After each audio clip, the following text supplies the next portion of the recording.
આવાસ પ્લસ સર્વે રિપોર્ટ કઈ રીતે દેખવું, તો પહેલાં આપણે ક્રોમ બ્રાઉઝરમાં જવાનું છે. ત્યાં લખવાનું છે પ્લસ રિપોર્ટ. આવાસ પ્લસ સર્વે ઇન્ફોર્મેશન પર ક્લિક કરવાનું છે. પછી આપણે અહીંયા ડેશબોર્ડ લખેલું છે આવાસ પ્લસ 2024 પાવર BI ડેશબોર્ડ, એના પર ક્લિક કરવાનું છે. ડેશબોર્ડ ઓપન થાય છે.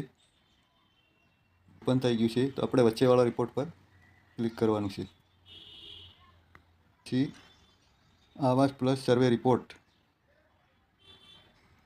એમાં આપણે બીજા નંબર પર survey overview total self and assistant survey, એના પર આપણે ક્લિક કરવાનું છે.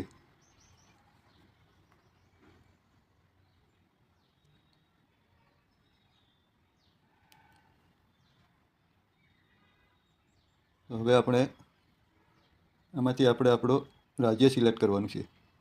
તો પહેલાં આપણે થોડા ઝૂમ કરીને તો અહીંયા ગુજરાત સિલેક્ટ કરું છું.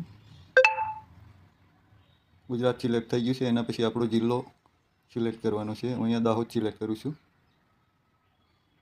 પછી એના પછી આપણો તાલુકો, અહીંયા તમારો જે તાલુકો લાગતો હોય એ સિલેક્ટ કરવાનો છે. મેં અહીંયા દાહોદ સિલેક્ટ કર્યું છે. પછી એના પછી આપણી પંચાયત, આપણી જે કંઈ પંચાયત હશે એ સિલેક્ટ કરવાની છે. જે કંઈ પંચાયત હશે એ સિલેક્ટ કરવાની છે. હું અહીંયા ગામરડા સિલેક્ટ કરું છું.